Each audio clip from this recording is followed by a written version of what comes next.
When the lights are about to be turned off, you know what you need. Because you gotta somehow make that paper, right? Right. Show me the money! You come to the right place for that. Because it's time for Bo Bounds to... Show me the money! To show you the...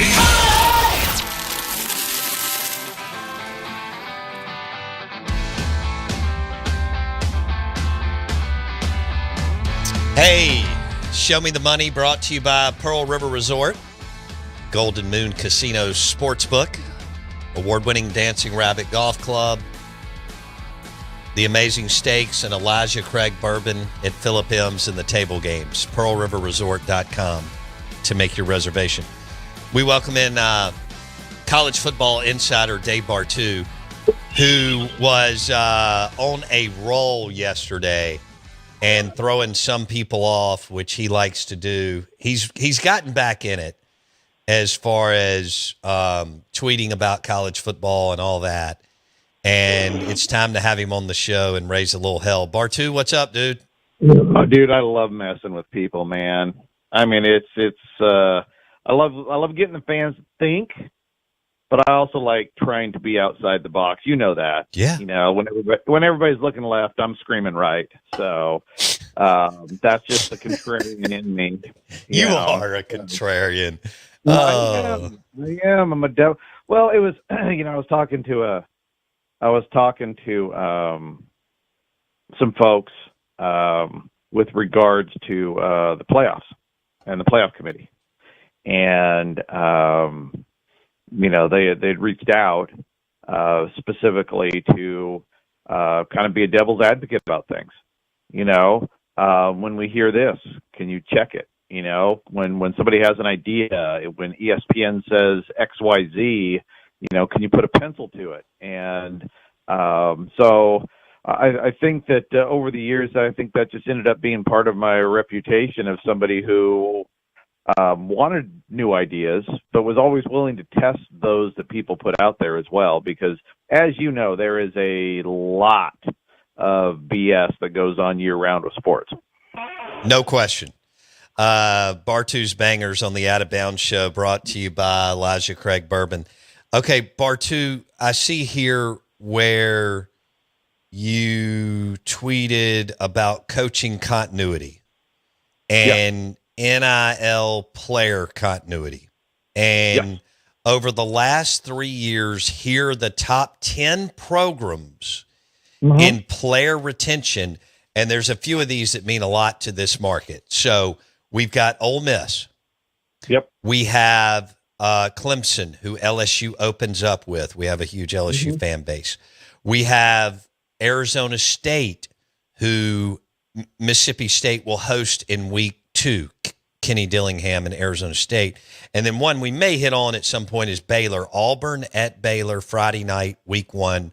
Freeze needs to win. I think they will win big this year. All right, so walk me through what when you posted this, what this means for those programs, Bartoo. Well, it was research into trying to find a new way to look at college football.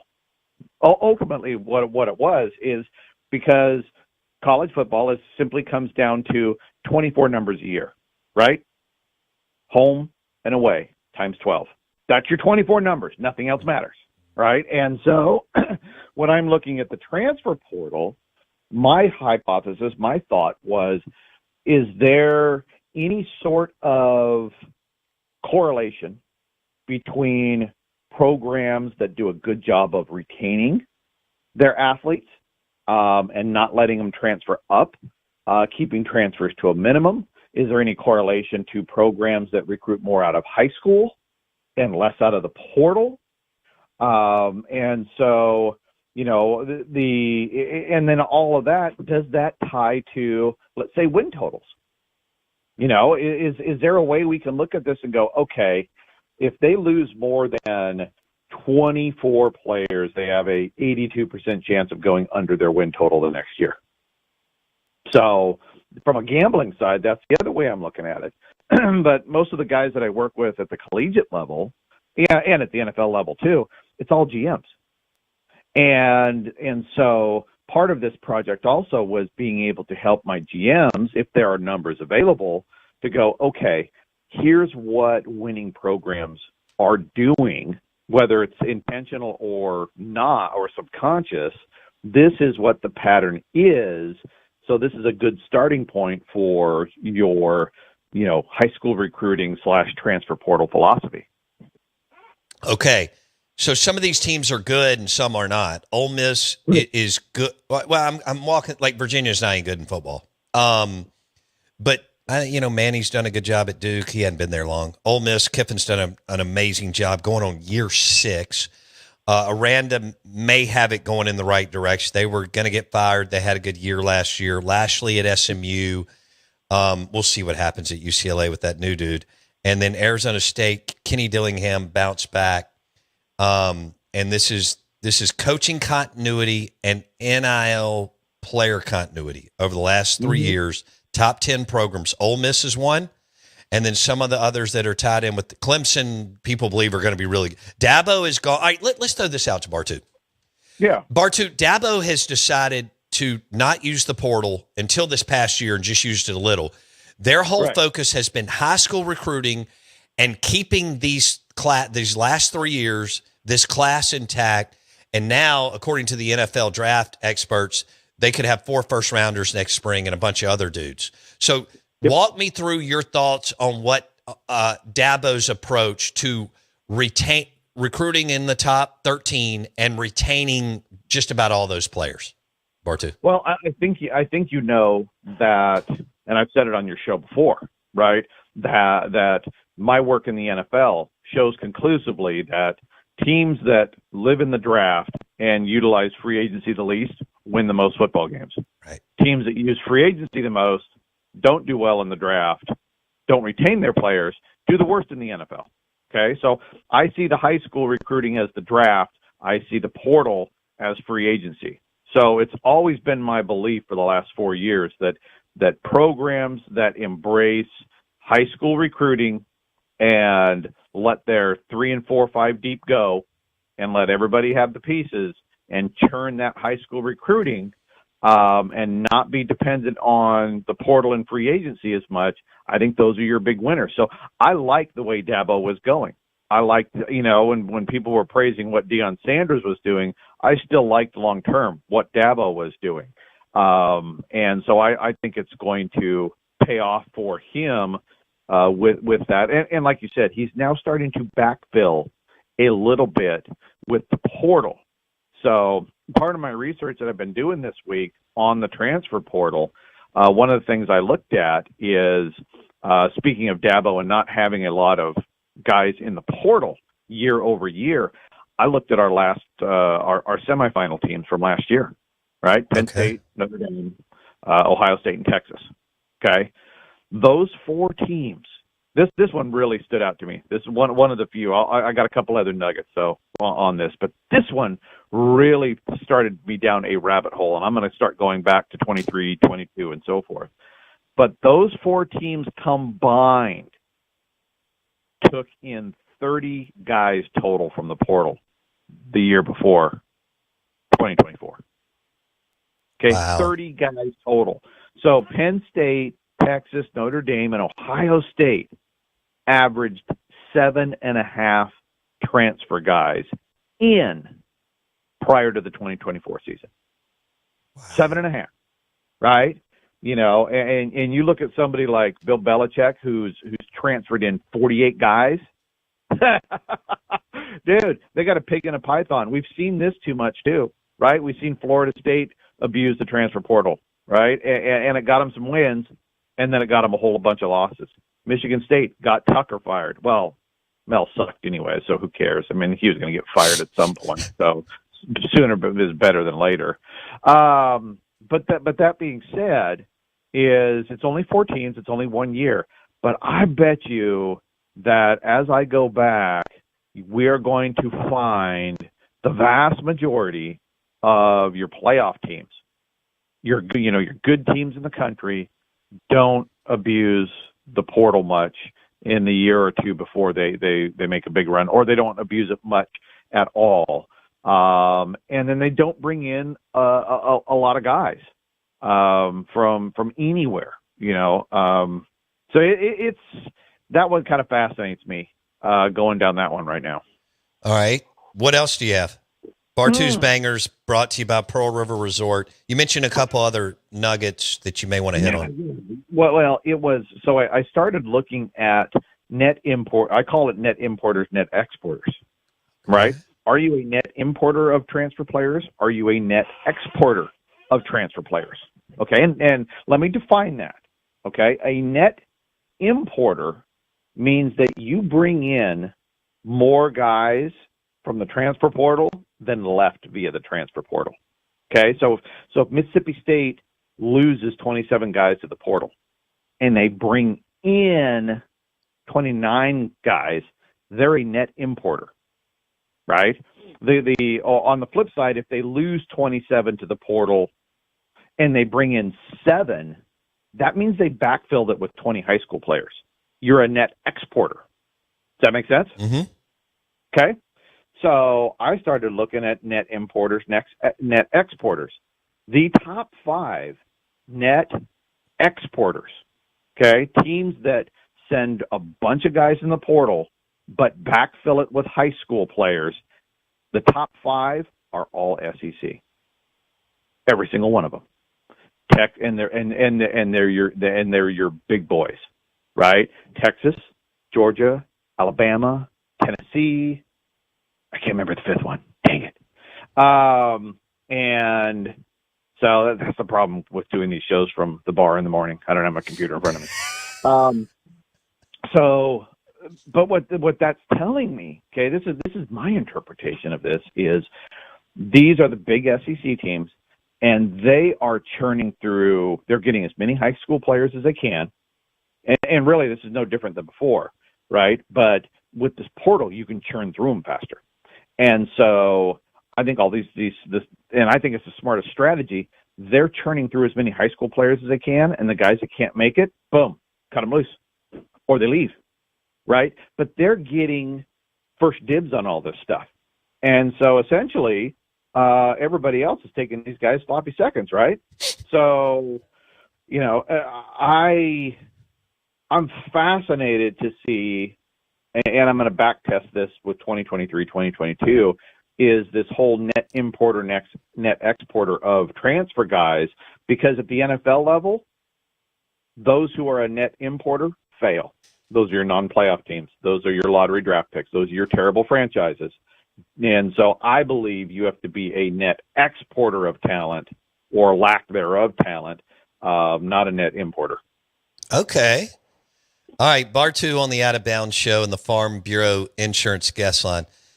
Show Me the Money and Bartoo's Bangers brought to you by the Golden Moon Casino Sportsbook and Lounge, talking college football and trying to get a read on where we are, as we're going through the portal and the playoffs. And Bartoo probably needs a couple more seasons, but, he's following, creating numbers and all this kind of stuff and seeing what's going on. Okay, something else. Is there anything else you want to get into before I go to one of your Twitter posts? No, dude.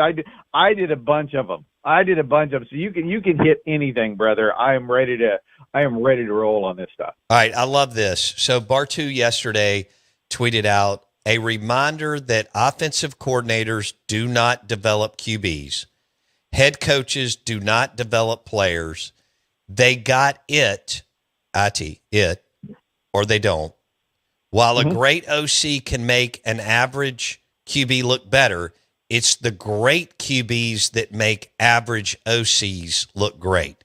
Sure, there are some anomalies you can point out, but they are infrequent. Okay, expand on that, Bartoo.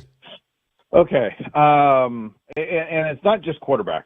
Okay, this is really just any player. But in all my work that I've been doing, I believe there are 3 foundational pillars that make up an elite football player. Okay. And one of them is foundational athleticism, and you're born with that. Okay. I don't get to change my genetic code. I have a certain level of athleticism when I'm born. So do you. So did Aaron Donald. Okay. Right. All these guys, right? And so you can't fight your genetics. You either have athleticism and stature and reach to be in the NFL, or you don't. Okay, so you can't coach that. You also can't coach a player's drive. Okay, if Aaron Donald is going to get in, if he's the first guy in and the last guy out, you're not going to change that, right? You know, and more to the point, you know, you look at Mississippi State. Look at some of your defensive linemen. Do you think Chris Jones? Do you think anybody could have coached up Chris Jones to be any bigger, faster, stronger? No. Could anybody have coached him up to have a better drive in his mind? You know, I mean, look at all the coaches that we have right now that in our lives that are trying to get us to be better people in their image, right? I mean, your wife's been trying for God knows how long to turn you into something, and no doubt, working, right? You know, we're mentally, and this is what we call one of the pillars is mental stamina. Basically, what it is how strong is your brain? How tough are you, right? How good does your brain process information? No matter how good the coach is, if you're too stupid to get coached, you can't teach stupid, right? If you can't read a defense, if you don't have the fast twitch muscles in your eyes and your brain and it's not connected, it doesn't matter how good the offensive coordinator is. That guy doesn't have it. So, you know, the third pillar is game IQ, okay? And you can only get so smart in the game depending on your coaching and your mental ability. And so that's why I said and the tweet I was talking about was Ewers, right? They were saying, oh, he looks terrible in the preseason. And then I know I'm jumping to conclusions, but look, Sarkisian's 5-star offensive coordinator. He's one of the best in the country, right? And so and you have top 5 recruiting at Texas. To me, an NFL quarterback, a good, you know, a guy who has NFL potential should be putting up video game numbers at Texas. And I mean stupid video game numbers at Texas. And so I don't believe in the whole you can develop this guy. I think guys have it or they don't. And I think that's what makes recruiting tough. And that's why you have to have this churn, because you miss on that intangible of being able to fully evaluate them till they come in. But just because he's big enough, just because he's strong enough, just because he's fast enough, you know, if you don't have all 3 pillars, you're just not going to be good enough, especially at the NFL level. You can get away with it at high school. I mean, you see, you go to high school games, you're like, man, that kid can just show up and, you know, at halftime and put on a uniform and wreck a game, you know, and in college, he can fudge on things a little bit, but it gets tougher. But at the NFL level, man, you got to have all 3. And none of these guys have time to, quote unquote, coach you up. You know, you think people say, oh, Bill Belichick's going to help me get in the NFL. No, he's not. No, he doesn't have time for you. You got to make time for you. You're the one who has to watch the film. You're the one who has to work out. You have to have the mental drive to get it done. So, you know, yeah, that tweet annoys a lot of people, but coaching only incrementally improves players. But they only improve. So let me take it local. We're visiting with Bartoo. This is so good. All right. Bartoo is talking about how much of it is the player and their mental stamina and game IQ and willing to get there early and stay late and be totally invested in getting better every day. All right. So Mullen was known as this unbelievable developer talent. So let's take Mullen and Kiffin. Okay, so Dak comes in as a super raw kid from rural Louisiana, didn't really throw the football much, big, eventually turns into a hell of a football player. Now, they talked about his work ethic too, like the kid was driven. Kiffin has had Matt Corral, who's been awesome, and Jackson Dart, who's been awesome. I'll go with Mullen. Mullen, 2 different guys, but Dak Prescott and Nick Fitzgerald under Mullen were awesome. So explain to me, like, how much of it was them and how much is it the talented offensive coaches that I'm referencing, like Mullen and Kiffin? Man, percentage-wise, I don't know, right? But those are interesting examples. Okay. Let's start. Let's start with Kiffin. Okay. Because Kiffin's a good example of because I would take Kiffin as a play caller every single day over Dan Mullen. Sure. No question. Okay. So, and who was the quarterback before Dart? I'm sorry. Matt Corral. Corral. That's right. Okay. So Matt Corral won a ton of games, right? This was a driven player. This was a high IQ guy. But remember, his offensive coordinator is awesome. Lane is a great play caller. Mm-hmm. And I believe the combination of Matt's game IQ and his ability to be driven, add that to Lane's ability as a play caller, the combination made Matt Corral superstar. Okay. But that was a veneer, but he wasn't good enough to make it in the NFL. Right. And to me, one of my red flags in drafting quarterbacks is who is his offensive coordinator. Because if he's really good, that really good offensive coordinator can mask some of the problems. Sure. Right? You've heard of like the system quarterback. That was like the knock on Robert Griffin and anybody out of Art Briles' camp, right? Oh, that's a system. Or Chip Kelly. Oh, that's a system. If you actually notice, it's how good the offensive coordinator is, right? Chip Kelly makes everybody look good. Art Briles makes everybody look good. Hell, Mike Leach made people look good. Everybody look good. Steve Sarkisian makes everybody look good. Right. I don't want that quarterback.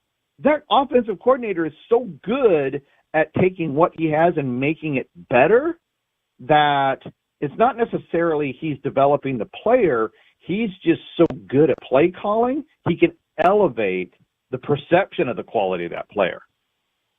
So Jackson Dart is probably looks a lot better with Lane than with a bunch of other guys. So whereas with Dan, I think he's a lesser quality OC, but you had the combination of Dak Prescott with Dan Mullen. A lot of people say, oh, Dan Mullen developed Dak Prescott. I don't buy that. I think he helped Dak Prescott develop, but I think Dak Prescott, when he got on campus with his physical and mental tools, you just didn't know what you had. And so as he developed himself with Dan got the credit for developing Dak Prescott. But you can't tell me for a second that Dak Prescott wouldn't have been just as awesome with Lane Kiffin or Dak Prescott developing with Steve Sarkisian in Alabama. Right. I think these guys have it from day one. Aaron Rodgers, Russell Wilson, Matt Ryan. They all went to these places where the offensive coordinator was nothing, and they made the offensive coordinator. So to me, I'm looking for the quarterback and what really got me thinking about this originally was Justin Herbert right here in my backyard, bud. Okay. Right? Because Arroyo, before he got to Oregon, was trash. One of the bottom 20% offensive coordinators in all of college football. Horrid. Gets to Oregon, guy gets hurt, another guy gets hurt. Justin Herbert comes in, top 25 offense. Next year, top 25 scoring efficiency offense. Next year, top 25 scoring efficiency offense. Boom, first-round draft pick, goes to the Chargers. Arroyo goes to UNLV and immediately drops a bottom 10 offense for 3 straight years and gets fired. So I'm looking for the quarterback that elevates the offensive coordinator. So with your example of Mississippi State, I think the combination of Dak getting an opportunity at Mississippi State that maybe he wouldn't have got somewhere else because of, his star ranking or his perception.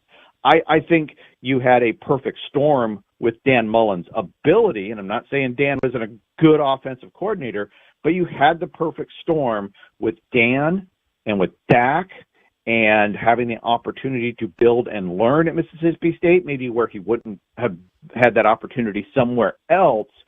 But if you ask me, I believe that Dak Prescott made Dan Mullen look better than Dan Mullen made Dak Prescott look better. Okay.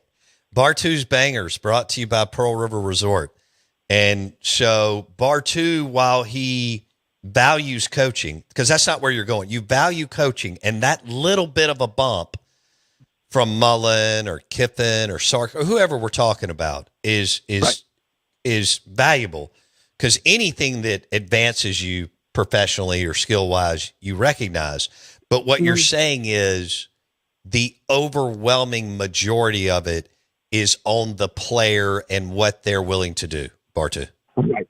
Exactly. So if I'm building a roster at Mississippi State or Ole Miss or anywhere, I want to try to find the greatest total athlete and the guy that is willing to grind it out, right? And ultimately somebody that has the ability for a high football IQ, But to me, it all starts with the foundational athleticism, right? There's a lot to be said with the quote. We've heard it a million times. Hard work beats talent any day unless the talent works hard. Right. There's so much value in that, and it's so simple. But when you're talking about roster building, what would you want? I would want the most athletically talented kid that is willing to work hard. Right. I don't care what his experience is. I don't care if it's 7-on-7. I don't care if it's 1A in the Bayou. It doesn't matter. Give me a roster that man-to-man, they are greater athletes and have the willingness to put in the work for 2 or 3 years to maximize their football IQ and maximize their body athleticism. That's how I would build a roster. Okay. Bartoo on the Out of Bounds show and the Farm Bureau Insurance guest line. I feel like we should leave it there, Jackson, because that was great. That was 2 good topics, and then we'll get Bartoo back on. Are you going elk hunting next week, or can you do another hit next week before going out in the wilderness? I'll do another hit tomorrow, man, dude. I have so much stuff going on right now.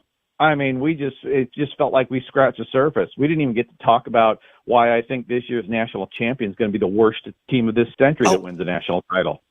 Do you want to hit on that real quick, or do you want to wait? No, save it? I don't. I just teased it, bro. Okay. Come on. All right. I do want to ask you this real quick, and we can do a deeper dive.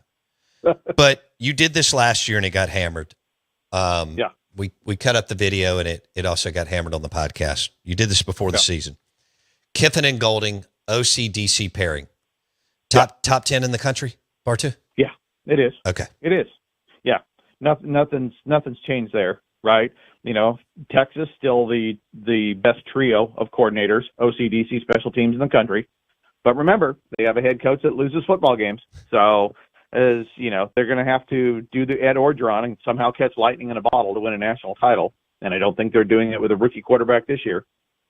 Okay. Right. This is wide open as I've ever seen. We'll get onto this. We will break down the entire national championship from my point of view on the very next show. Okay. We'll leave it there. Wide open as it's ever been for the national championship in college football. And yes, nothing has changed. Lane Kiffin and Pete Golding combo, offensive coordinator, defensive coordinator, top 10 in the country. That's Dave Bartoo. Bartoo's Bangers, brought to you by the Golden Moon Casino, Sportsbook and Lounge, and award-winning Dancing Rabbit Golf Club. Thanks, Bartoo. Love you, buddy. Thanks, buddy. Thank you. All right. That was great, Jackson. Golly, that was good. Live in the Bank Plus studio, the Out of Bounds show is brought to you by Stella Artois and Wings. If you're going to throw some on the grill this afternoon or tonight, hit up Jackson and I, and we'll meet you over at your house, and we'll drink all your Stella and smash some wings.